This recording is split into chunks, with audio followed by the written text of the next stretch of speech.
Hello mga kabeshi ko! Welcome to my vlog! So for today's video ay ano kayang mga kaganapan are? Hulaan nyo nga! Unang clue, may pansit. Sunod, may spaghetti. Ay parang dalawang handa pa lang ang nababanggit ko. Nahulaan nyo na. May piniritong manok.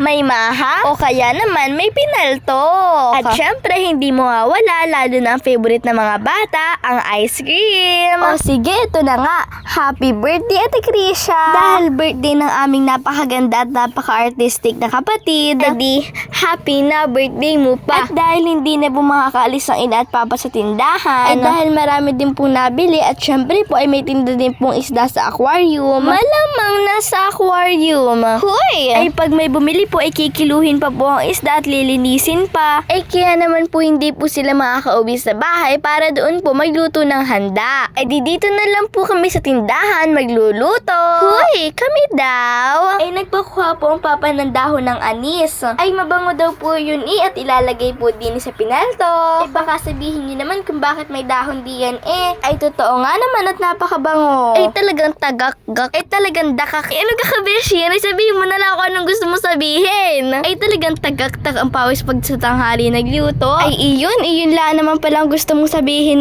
Ay siya, balik tayo din sa pagluluto. Ay tapos na ba nalutuin ang pinaltok?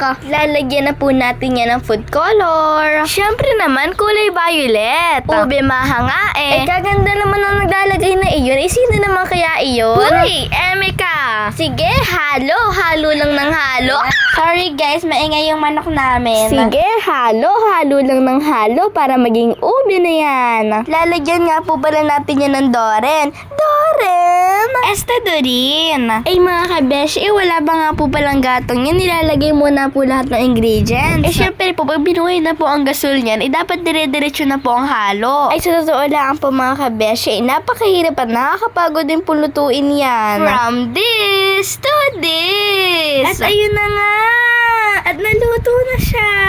Aba, ay talagang idol na idol mo ata si Ate Erica Pineda. Ay, ayan tuloy, napapagaya na ako ng pagsasalita sa kanya Ay, kukuha nga po pala tayo ng star margarine para ipahid sa dahon ng saging. Para hindi po makapit pag nilagay po ang ube maha. Ay, arin naman po depende sa inyo kung gusto nyo pong lagyan ng garne. Ay, mga kabeshi, kung nakita nyo po kanina, nilagay na po yung condensed na kulay violet. Para po mas masarap at sakto-sakto po sa kulay. Ay, dahil din po sa sobrang busy, hindi na rin po nabidyohan yung pagluluto po ng ibang handa. Ay siya, ipapakita ko na lang po sa inyo ang mga naging handa. At ayan na nga, ay nakakatakam naman. Ay parang napagaya ka na ata sa boses ng vlog nyo na si Ate Erica Pineda. Huy! At ayan na nga, happy birthday ulit Ate Krisha. Ang wish ko, sana maging masaya ka sa buhay mo. At matupad ang mga pangarap mo. At syempre, huwag makakalimot sa Panginoong Diyos. At syempre po, maraming salamat po sa nag-abalang magluto ng mga handa.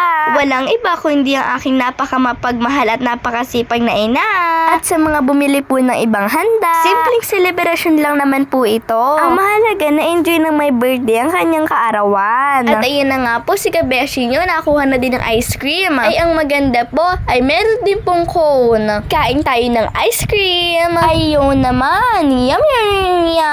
Ay ano kabeshi, masarap. Ay parang hindi mo na tinigilan iyan Huy! Ayun naman. At adi naman po, atin naman puntik man ang luto ng aking ina na ube maha. Ako nga po pala nagpaluto na rin at favorite ko po talaga yan. Ay talagang napakasarap naman po Okay! Shoutout sa aking napakapoging kapatid, si Kuya Tato. Ay sige, kain lang ng kain. Ay mga kabeshi, pagkagarning maraming handa, masarap kainin pag kinabukasan. Lalo na yung ube maha. Ay aagahan ko ang gising kayo para ako'y makapag-almusal na agad. Natatakam tuloy ako. Kain na po kayo mga kabeshi ko. So ayun na nga, dito na natatapos ang aking vlog. Babay na mga kabeshi ko. Like, share, and follow. See ya!